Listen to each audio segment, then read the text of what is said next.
Hi class, I'm here to share with you a little bit about my content of a live interview.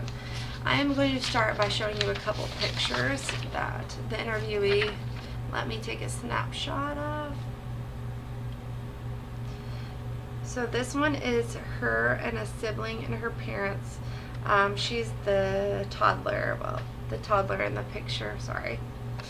And this is a picture of her childhood home, which has been renovated since it's been painted, but no one currently lives there, although it's still on property that the family owns. Miss Shirley is from the rural Appalachian region of East Tennessee. There is really not much around the area still today. I think the closest and it's a small grocery store, is about 10 or 12 miles away. There's a couple little markets within a few miles, but she lives in about a half a mile from where she grew up. Her parents are also from that area. During her childhood, she was incredibly nostalgic about it and appeared happy to discuss it. She is the eldest of 9 children, 5 girls and 4 boys.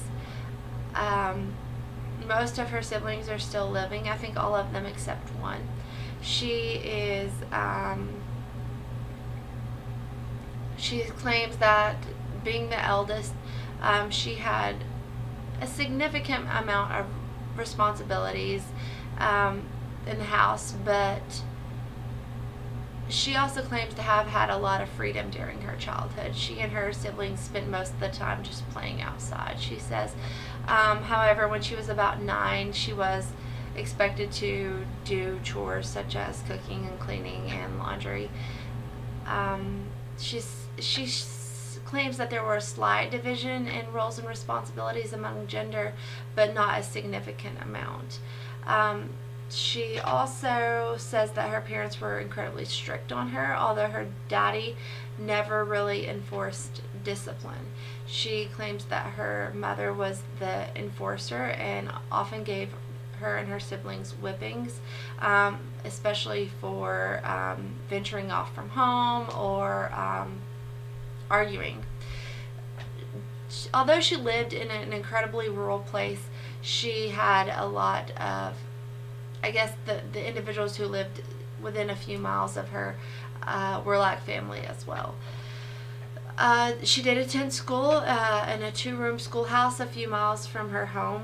Her and her siblings walked to and from school, although the division of the ages kind of scattered them in school. Everyone was in the same classroom in the school. There was only one teacher, and about the age of 13, they closed that school down, and all the children in the area were put on a bus and sent to school in a nearby town. And Shirley only went to this school about a month, and then she quit. So the extent of her formal education was about the 8th grade. When Shirley was about, an interviewee requested that I call her by her first name, so I'm going to use that throughout the interview presentation. So when she was she had just turned 16 years old, she had met a man whom she really didn't know, although he was from an area nearby.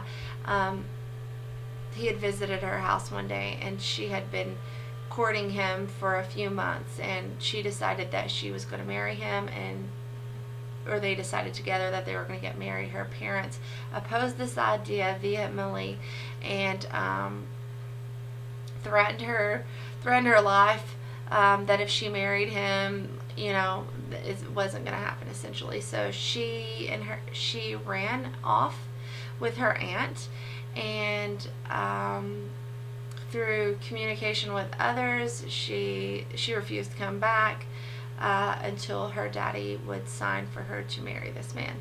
So eventually came around, and she got married at 16, and she had a child a year and a half later. Her first child, a son, was born.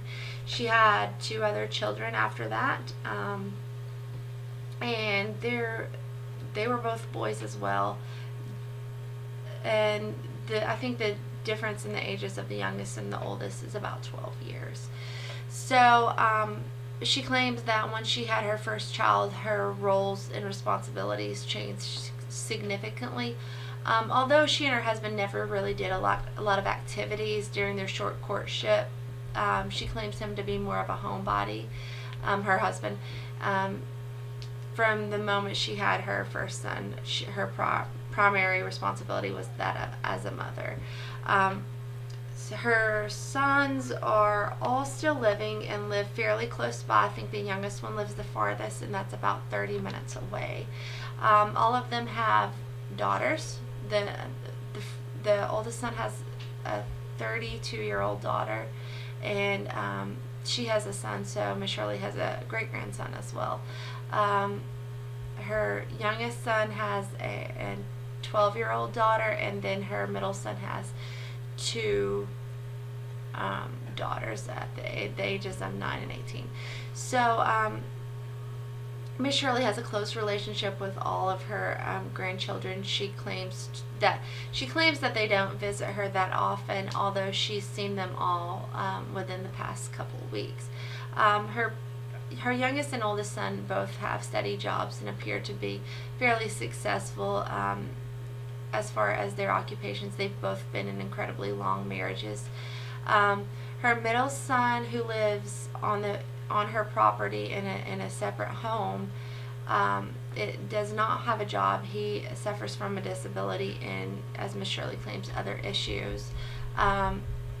He has 2 daughters who Miss Shirley has and still continues to have a big part in caregiving responsibilities.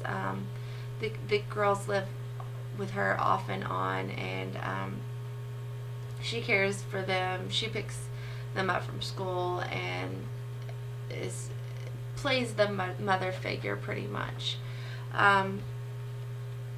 So when we discuss occupations and retirement, she claims to never have had a job outside of the home other than for about 5 years, when shortly after the birth of her second son. She says, that to afford life, her husband dealt with alcoholism for a significant part of her life, and she said due to this she was forced to get a job.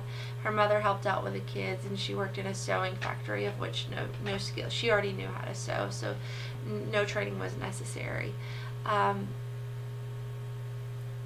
during this time. And then after her third son was born, her husband was able to hold down a steady job, and she claims that his job was a great job actually, in which that paid well, and he had this job as a coal truck driver for most of their children's childhood. He was in a horrible motor vehicle accident involving one of those coal trucks he was driving. And he was bedridden for a couple years following, and has been disabled ever since. He is able to do things for himself, but has always required Miss Shirley as kind of a caregiver since the accident. As she claims that now that he's getting up in age, he requires a little more attention than he did previously. So when it comes to retirement, she's not really she still carries a lot of the same responsibilities as a caregiver to her husband and her grandchildren that she has pretty much her entire life. So she's not really hit the stage of retirement yet. She also is heavily involved in ministry work. She actually is the organizer, facilitator of a local ministry, which she came to be a part of through her church. She runs it from her garage. She has a lot of outside sources that bring goods and services in, and she kind of distributes them to about 150 families in the area. She says due to her health problems, she needs a lot more help from other volunteers, mostly in the church, but she has no idea, or she doesn't claim to be stopping that anytime soon.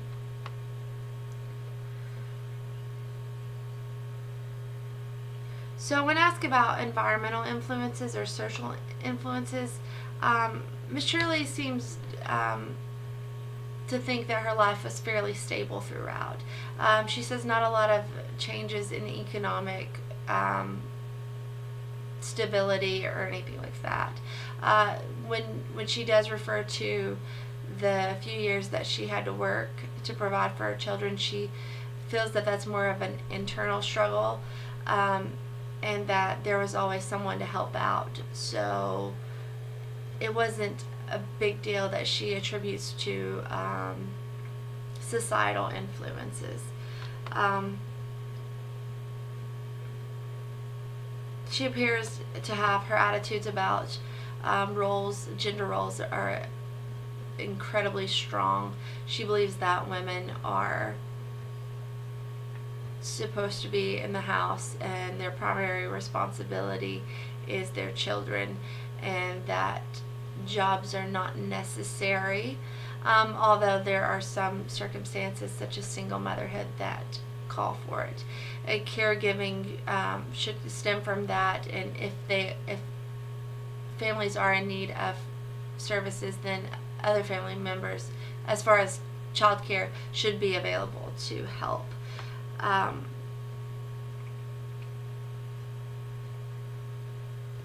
When I asked her about the most significant issues facing our society, she said she doesn't really know. She believes that the family dynamic has changed a great deal, and mostly in a negative way. She feels that society is a little more loose and promiscuous these days, and that if we were to foster any kind of socio-political reform, it would center around this issue. Her greatest fulfillment in life are her grandchildren, and her only regret is that she did not finish school. So that in turn would provide her, or she says her advice to others is get an education. So when I think about what I know from Miss Shirley's life in the context of psychosocial development, two stages of her life really stick out, and that's the fourth stage of industry versus inferiority. This is particularly important because I feel like that her lack of diversity in her raising was significant during this time. She claims to have had a lot of friends and to have a good relationship with her teacher in school, but it seems like she had a lot of support. However, there was little in terms of goal, encouragement, and opportunity for her to really stretch her knowledge to I guess realize that potential for industry. Following that, the fifth stage of ego identity versus role confusion, I feel was also incredibly important to assess here. The stage prior to that, of course, set a precedence for this stage, but during this stage, the absence of goals prior contributed to kind of the same, I guess, the same dynamic in this stage. Her identity was sort of never explored. She just kind of fell into this role as a wife and as a mother very quickly, and never had the chance to, see anything beyond that. So when I think of her, and in the early stages of integrity versus despair. I'm sure that these past stages, the conflict in the previous stages, were incredibly important. I wouldn't say that her outcomes were negative. I wouldn't say that she